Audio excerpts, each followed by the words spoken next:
Hi there. I'm Mary Susie from Bead Me a Story. Thanks so much for joining me today. I am going to be showing you how to make an Abstain chain.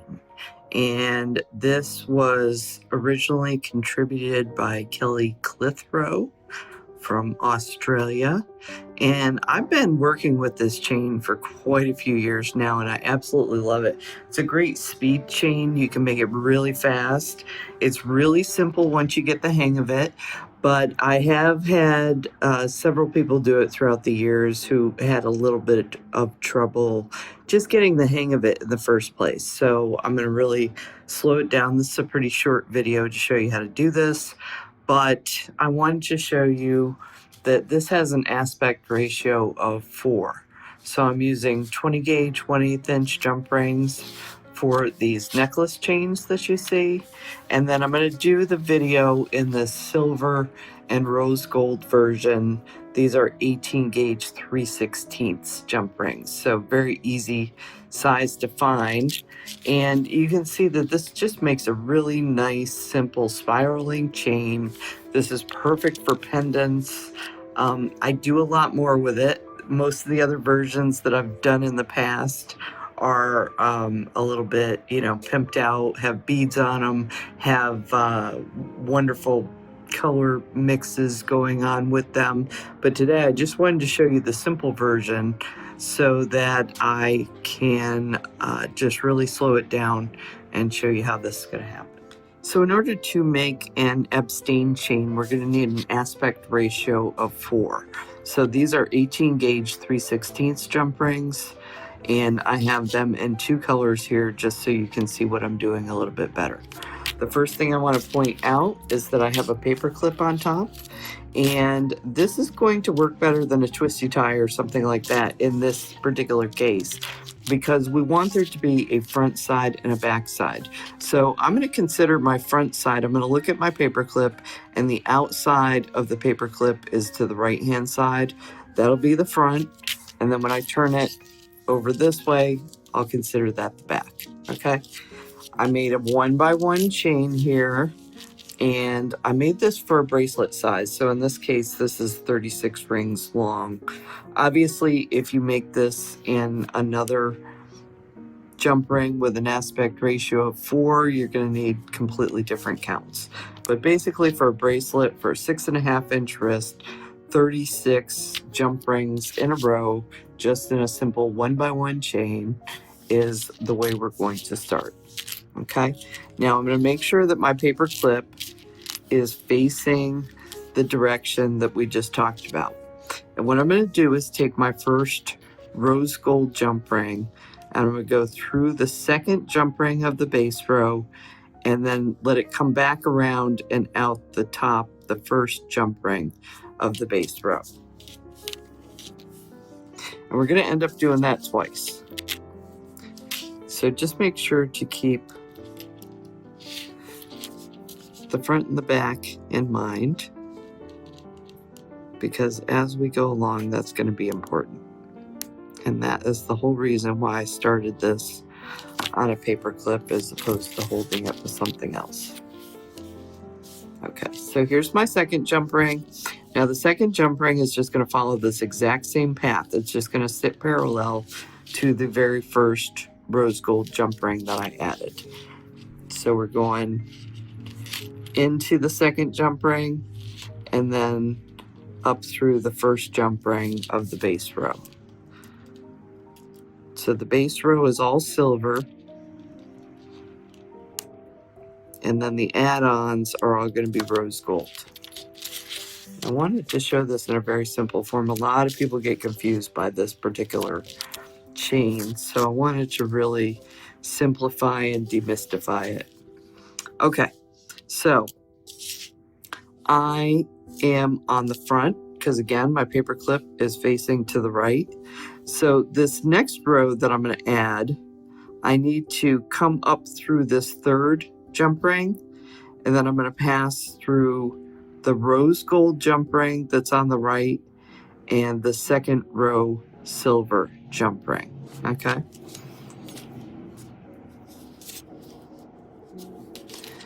So let me pick up my work so it's straight. Now you'll see that this jump ring is straight up and down, whereas this next row is horizontal. Okay, and that's what I think confuses a lot of people. So you notice I picked up my work where I'm stretching it out with my fingers, so I can see I'm coming in from right to left, and then I'm coming up to this second row of the base row, and I'm passing through the rose gold jump ring that's on the right and the silver jump ring that's part of row 2.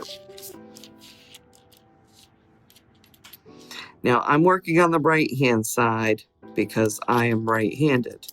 So if you're a lefty, just reverse everything I'm saying. You want to work everything on the left-hand side of this chain. Okay, so let me just show you here that if I hold this taut, you can kind of see this one that I just added in here. And then since I want to keep working on the right hand side, this is the only reason why we're going to turn this to the back side. And that's just so that this rose gold jump ring from the first row that I haven't linked into the part of the chain I'm working on. So this is still sitting loose and it's sitting on our right hand side. So I'm going to pick up another rose gold jump ring.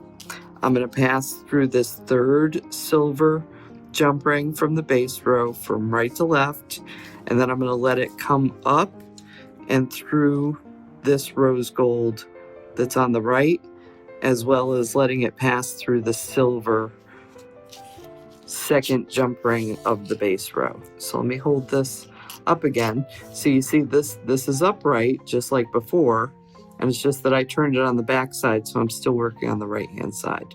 So I'm going to pass from right to left through this third jump ring, and then I'm going to go through the rose gold jump ring that's directly above it and through the silver jump ring that is the second jump ring of the base row.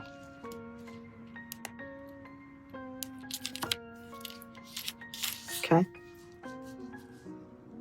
And now I'm going to bring this back to the front.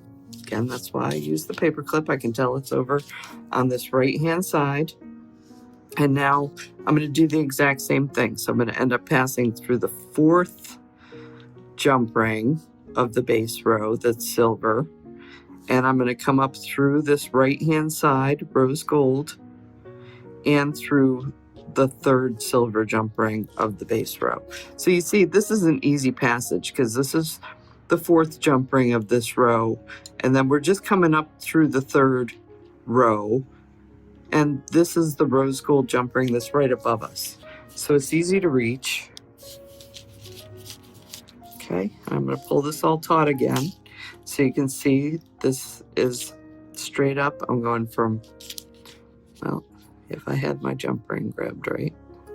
Okay, so I'm going from right to left, and then I'm coming up through the rose gold that's directly above me and on the right hand side, and through the silver jump ring of that row, which should be the third silver jump ring of the base row. Okay, now I'm going to flip this over. I can tell I'm flipped over because my paper clip is on the left hand side, and that is just to keep me working on my right hand side, whatever handed you are. So if you're left handed, again, all this, just do it backwards, just do it, you'll keep working on the left hand side. Okay, and I'm gonna hold this taut so I can pass through this fourth jump ring of the base row and let it come up through the rose gold that's directly above it and through the silver jump ring that's above it. Okay, and that's all there is to this. All right, so I'm going to bring this back to the front, moving a little bit more quickly now and with a little less explanation. Okay, pass through the empty ring and up through the rose gold that's above it and through the silver that's right there. Okay, And I'm going to flip to my back side so that I can keep working on the right. I'm going to pass through from right to left and up through the rose gold jump ring that's right above it and through the silver jump ring that is right there. Okay, so this is going to make a really nice spiral chain. You can see that once you get the hang of this, this can be super fast and easy. You're just going to continue making this chain until you get to the full length filled up. And of course, when you're on this last set of rings, the rose gold is really sitting between the pair, between the silver rings.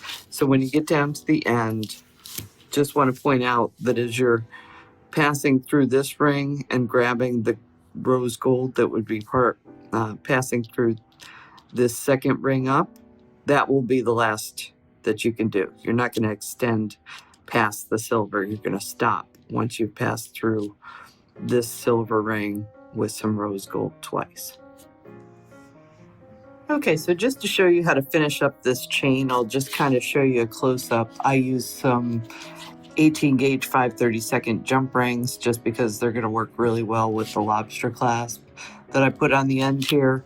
So I just used one of the 20 gauge 1/8 inch jump rings, and you can see I actually put it through all 3 of the jump rings belonging to the final row, and that's going to really keep it secure because if it were to slide through one, there's 3 of them there, so very secure. And then of course the 18 gauge 5/32 jump rings on this end can again go through all 3 rows, but it's a much thicker jump ring and easy for our lobster clasp to hook onto. Okay, so that's the necklace, and same thing with the bracelet. So I just used the same jump rings I had been using to create the bracelet, 18 gauge 3/16 here on the end, and then I just used the same thing. And because I worked it into the 3 last rings on this end, very simple to just add the lobster clasp to the end, and there we go. So that's all you need to do to finish this. Chainmail is usually very simple to finish, and sometimes a little bit harder to start. So I hope you enjoyed this project.